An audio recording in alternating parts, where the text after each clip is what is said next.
हर छठ व्रत कब है और आप सभी के लिए बता दें कि छठ माता की पूजा कैसे करना है और हर छठ व्रत की कहानी आप सभी के लिए यहाँ पर लेकर आए हैं। तो वीडियो को लाइक और चैनल को सब्सक्राइब अवश्य कर लीजिएगा।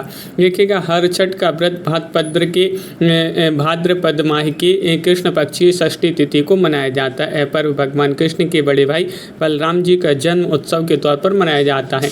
महिलाएं अपनी संतानों की दीर्घायु के लिए हल षष्ठी व्रत रखती हैं। इस दिन व्रत संतान की लंबी उम्र के लिए रखा जाता है। इस व्रत में महिलाएं दीवार पर पारंपरिक रूप से गोबर का छठ माता का चित्र बनाती हैं। इस दिन भगवान श्री कृष्ण जी और माता गौरा की पूजा करती हैं और मान्यताओं के अनुसार इस व्रत में इस दिन दूध, घी, सूखे मेवे, लाल चावल आदि का सेवन किया जाता है। इस दिन गाय के दूध और दही का सेवन नहीं करना चाहिए। इस दिन दोपहर बाद या शाम के समय व्रत की कथा जरूर पढ़नी चाहिए। यहाँ आप सभी के लिए व्रत कथा बताते हैं कि प्राचीन काल में एक ग्वालिन थी, उसका प्रसव काल अत्यंत निकट था।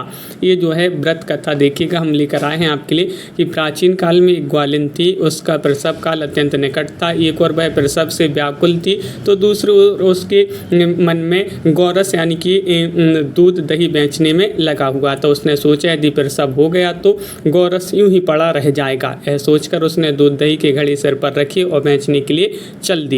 किंतु कुछ दूर पहुंचने पर उसे असहनीय प्रसव पीड़ा हुई और वह एक झरबेरी की ओट में चली गई और वहां पर एक बच्चे को जन्म दिया। वह बच्चे को वहीं छोड़कर पास के गांव में दूध दही बेचने चली गई। संयोग से वो उस दिन हल षष्ठी थी। गाय भैंस के मिश्रित दूध को केवल भैंस का दूध बताकर उसने सीधे साधे गांव वालों में बेच दिया।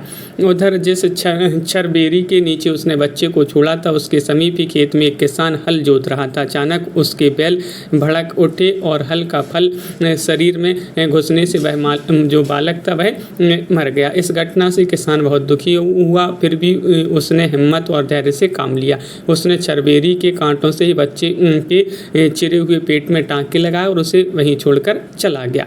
कुछ देर बाद ग्वालिन दूध बेचकर वहां आ पहुंची। बच्चे की ऐसी दशा देखकर उसे समझते देर ही नहीं लगी यह सब उसके पाप की सजा है। वह सोचने लगी कि यदि मैंने झूठ बोलकर गाय का दूध न बेचा होता तो गाय की स्त्रियों का धर्म भ्रष्ट न किया होता तो मेरे बच्चे की यह दशा न होती। अतः मुझे लौटकर सब बातें गाँव वालों को बताकर प्रायश्चित करना चाहिए। ऐसा निश्चय कर वह उस गाँव में पहुँची जहाँ उसने दूध दही बेचा था। वह गली गली घूमकर अपने करतूत और फलस्वरूप मिले दंड का बयान करने लगी। तब स्त्रियों ने स्वधर्म रक्षात और उस पर रहम खाकर उसे क्षमा कर दिया और आशीर्वाद दिया।